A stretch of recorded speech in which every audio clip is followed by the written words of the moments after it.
La série de la dynastie abbasside, la première conquête, Kara-Hissar et l'essor des Ottomans. Les plaines de l'Anatolie respiraient le matin froid, lorsque les chevaliers ottomans se sont rassemblés autour de leur drapeau blanc, sur lequel était écrit « Soutien à la religion, justice pour les opprimés ». Othman ibn Ertugrul se tenait devant ses hommes, ses yeux brillants comme le tranchant d'une épée sous le soleil de l'aube. Puis il dit d'une voix forte « Aujourd'hui, nous ne combattons pas pour le butin, mais pour que l'appel à la prière soit entendu sur une terre où il ne l'a jamais été auparavant. Aujourd'hui, nous écrivons la première ligne du livre de notre État. Le château de Kara-Hissar était une forteresse imprenable, contrôlée par un des princes romains, entouré de hauts murs, surplombant la route commerciale entre Bursa et Konya. Il était à la fois l'œil et l'épée de l'ennemi.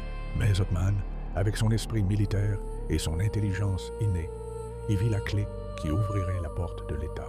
Un de ses chefs s'avança et dit « Monseigneur, la forteresse est haute et les murs ne se franchissent pas facilement. Comment allons-nous l'assiéger alors que nous sommes peu nombreux ?» Il lui répondit avec un sourire confiant « La force ne réside pas dans le nombre d'épées, mais dans la fermeté des cœurs. Et si Dieu est avec nous, qui sera contre nous ?» Avec le coucher du soleil, les hommes d'Othman se faufilèrent en silence à travers des sentiers montagneux que seuls les bergers connaissaient, jusqu'à ce qu'ils s'approchent de la porte du château.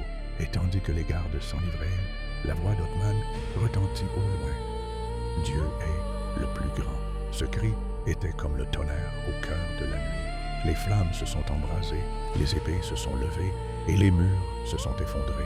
En quelques instants, les Ottomans ont pris d'assaut la forteresse et ont hissé leur drapeau sur sa tour la plus haute.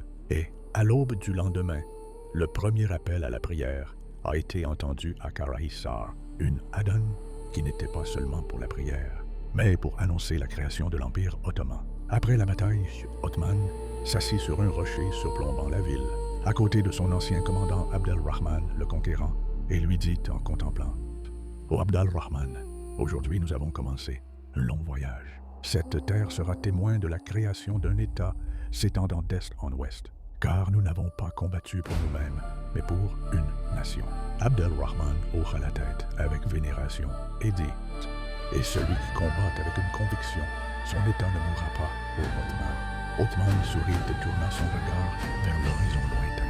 Les yeux voyaient une petite ville, mais son cœur voyait un empire éternel. Restez à l'écoute pour le prochain épisode. Le Grand Testament. La vision du cheikh Edebali et la prophétie du trône ottoman de l'histoire. Nous apprenons. Suivez la page pour vivre la naissance de la plus grande empire que l'Orient et l'Occident